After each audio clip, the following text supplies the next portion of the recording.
Hello everyone, तर मग आज बघणार आहे आपण सुगंधित असा यखनी पुलावची रेसिपी। या रेसिपीचा सुगंध तुमच्या शेजाऱ्या पाजारापर्यंत नक्की पोहोचेल। 100% तुम्हाला ती रेसिपी विचारण्यासाठी घरापर्यंत येईल। तर माझा व्हिडिओ तुम्ही स्किप न करता शेवटपर्यंत बघा। पुलावसाठी लागणारे सर्व तयारी आपल्याला आधी करून घ्यायची आहे। स्टार्टिंगला आपण काय करणार आहे माहिती आहे का, पनीर जे आहे काप करून त्याला आपल्याला डीप फ्राय करून घ्यायचे आहे, जेणेकरून आपण ज्या पुलावमध्ये पनीर टाकू तेव्हा ते तुटले नाही पाहिजे। त्याला डीप फ्राय करून घ्यायचे आहे, थंड करायला साईडला ठेवायचा आहे। आपण मेन इन्ग्रेडियंट्स घेणार आहे तांदूळ। आपल्याला तांदूळ मोजून घ्यायचे आहे, कारण आपण तांदूळ मोजून घेतले तर पाण्याचा अंदाज आपल्याला कळतो। तर 2 वाटी आपण तांदूळ घेऊन 2 वाट्यासाठी आपण 5 वाटी पाण्याचा वापर करणार आहे, म्हणजे प्रत्येकी 1 वाटीला आपण 2.5 वाटी पाणी घेतलेलं आहे। तर सुरुवातीला आपल्याला मसाला स्टॉक तयार करायचा आहे। तर एका मोठ्या भांड्यामध्ये 5 वाट्या पाणी आपल्याला मोजून घ्यायचं आहे। त्यामध्ये आपल्याला वर दिलेले सर्व मसाले इन्ग्रेडियंट्स जे आहे ते टाकून घ्यायचे आहे। बघा वर लिहून दिलेले आहे, ते तुम्ही वाचून घेऊन त्याप्रमाणे तुम्ही ते मसाले पाण्यामध्ये टाकायचे आहे। सोबतच टाकणार आहे आपण 4 लाल सुक्या मिरच्या, तेजपान, 4-5 लसणाच्या पाकळ्या टाकायच्या आहे। सोबतच आपण कोथिंबीरच्या काड्या टाकायच्या आहे। आता आपण यामध्ये थोडंसं लांब मोठा मोठा ओबडधोबड कट केलेला कांदा टाकायचा आहे। सर्व इन्ग्रेडियंट्स पाण्यामध्ये आपल्याला छान शिजवून घ्यायचे आहेत, जोवर ते नरम होत नाही, पाण्याचा कलर पूर्ण चेंज होत नाही। खूप सुंदर असा सुगंध सुटतो या पाण्याचा, घराच्या बाहेरपर्यंत वास जाईल एवढा सुंदर सुगंध सुटतो। त्यामध्ये आपल्याला थोडंसं मीठ टाकायचं आहे आणि उकळी काढायची आहे। बघा छान उकळल्यानंतर आता हे जे पाणी आहे ते आपण गाळून घेणार आहे। चाळणी घेऊन एका भांड्यामध्ये चाळणी ठेवायची आहे, त्यामध्ये आपल्याला पाणी छान असं गाळून घ्यायचं आहे। मी तुम्हाला दाखवते, याचा पूर्ण कलर चेंज झालेला आहे पाण्याचा। इथपर्यंत आपल्याला हे पाणी म्हणजे जे इन्ग्रेडियंट्स आहेत ते पाण्यामध्ये शिजवून घ्यायचे आहे।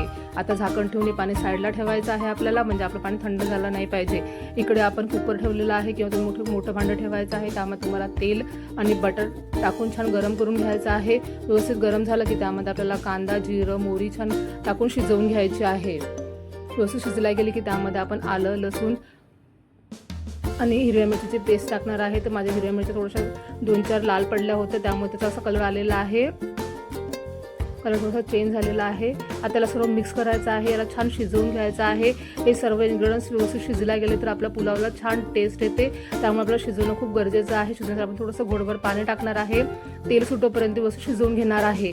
तेल सुटायला लागलं की त्यामध्ये आपण टाकणार आहे धनापूड, गरम मसाला, मीठ आणि टाकणार आहे आपण बिर्याणी मसाला। बिर्याणी तुमच्याकडे नसेल तुम्ही स्किप करू शकता, असेल तर नक्की घाला, टेस्ट छान येते।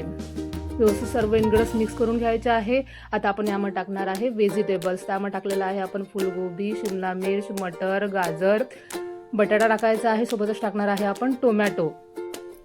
यामध्ये तुम्ही परसबी सोबतच मशरूमही घालू शकता।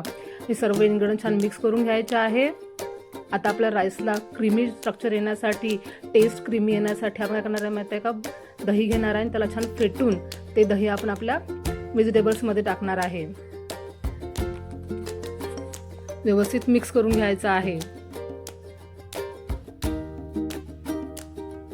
छान व्यवस्थित मिक्स झालं की यामध्ये टाकायचं आहे आपल्याला धुतलेला आणि भिजत घातलेला तांदूळ। सुरुवातीला आपण पुलावला स्टार्टिंगला मी तुम्हाला दाखवलं होतं ना, वाटे मोजून तांदूळ, त्यावेळेसच आपल्याला तांदूळ धुवून भिजत घालायचा होता। मी तो व्हिडिओ काढायचा विसरून गेली।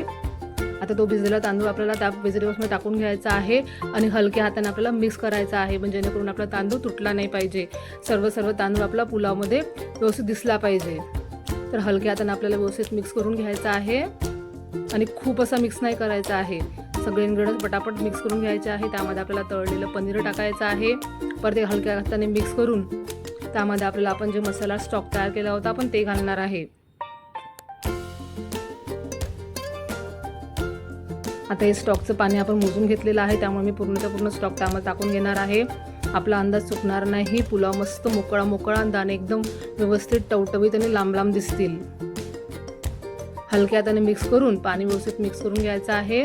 त्यावर कोथिंबीर घालायची आहे। झाकण लावून आपल्याला कुकरच्या 2 मोठ्या शिट्ट्या आणि 2 आपल्याला मीडियम आचेवर करायच्या आहे, म्हणजे आपला पुलाव जो आहे ते खाली बुडी लागणार नाही, व्यवस्थित पुलाव शिजला जाईल छान मोकळा।